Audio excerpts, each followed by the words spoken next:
Veteran. By the time enough of the morning sun had leaked into the barrack, Archie was finally able to recognise his boots. They were there at the end of the iron bed frame, like two sentries on static guard. They stood with their shiny toe caps pointing towards his squinting eyes.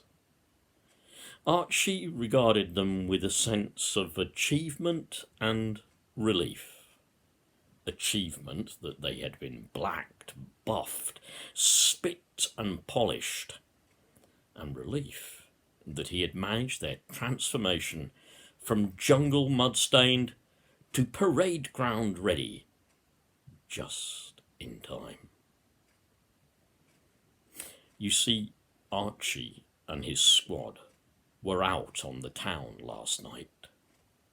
As the sun brightened and the bird calls began almost on cue, he realised that the squad, or the lads as they were known, had made their mark in Panyang, a dirty collection of bamboo lean-to structures that served as a pub, toilet, cafe and whorehouse. Checking his wallet, Private Archie Miller saw that the rubber was missing. And as this realisation occurred to him, he drew the grey blanket over his face. It was getting hot already, and his moments of vocalised grunting, squealing like a pig, and then shouting at the top of his voice, louder than the man next door, he recalled, made him smile with a smug satisfaction. Here, everything was worth it, and even sex made the heat, the humidity, the mosquitoes, and the constant bawling out by the NCOs worth every sweaty second. The door to the Nissan hut flung open. In a cacophony of swearing and foul-mouthed brutality that would have rivalled even a Roman legionary who had nailed Jesus Christ to his cross, the air resonated with crafted profanity. Pulling on his drawers cellular up around his skinny waist, and with his buttocks hanging out of the rough khaki trousers, he was also pulling on Private A. Miller, a service number 3275640, looked almost comical as he staggered from foot to foot on the cold wooden floor. Private Miller, the white teeth glinted at him from beneath the tiny black moustache, and the peak cap polished so highly it shone like mirror glass in the morning sun. I will not have you wanking on His Majesty's time. Now get your kit on and get felling outside.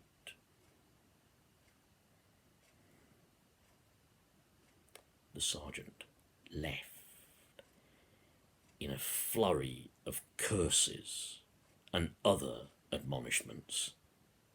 Miller felt stupid, and those in the other bed spaces laughed, pulling on their jungle greens and fastening the thick, heavy webbing, holding pouches, ammunition, rations, and all the sundries needed to survive route marching and good old British square bashing. Miller was the last to leave the corrugated hut that passed as a barrack in what the army habitually called the lines.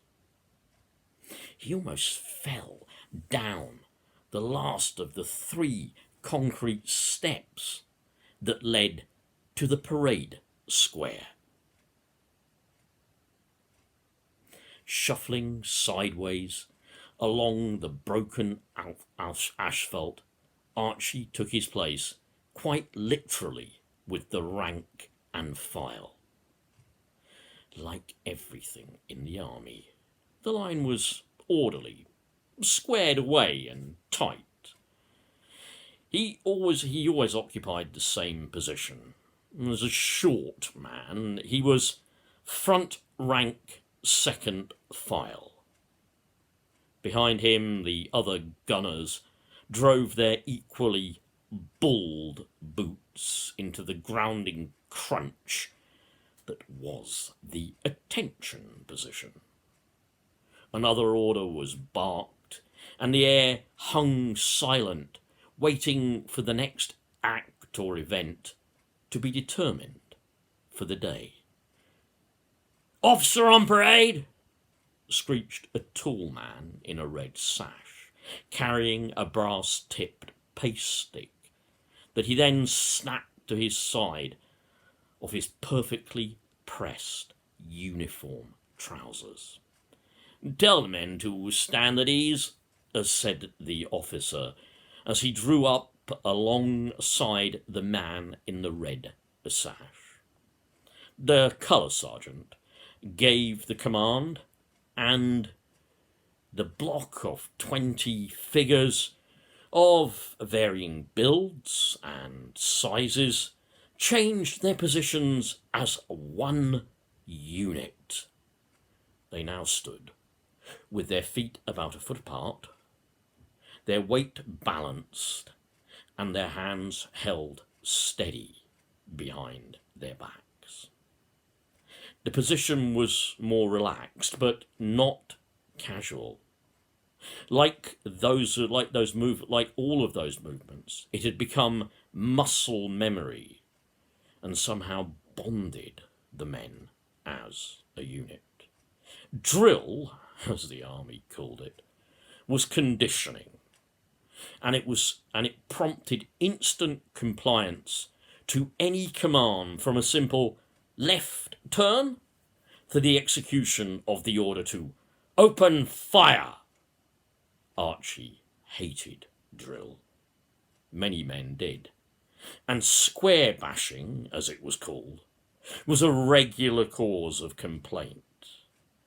But you got on with it, and you continued to soldier on.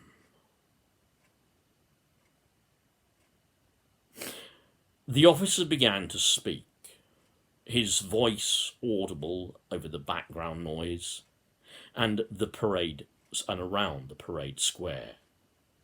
Under his words, the men could hear vehicles moving, feet tramping in the distance, and cries of the morning vendors who came into the compound daily from the village of Panyang, where Miller had found solace last night. Suddenly, Archie was aware that the officer's voice was not the usual nasal whine of some former public schoolboy. Miller noticed that this man did not stand like he had the proverbial mouthful of marbles. This officer was likely a ranker, like his father, a man who had made his own way up from the bottom and not attended Sandhurst, where the military trained many of its officer class. As the moderated but clear voice continued, Archie felt a bead of sweat running down from the nape of his tanned neck to the small of his back.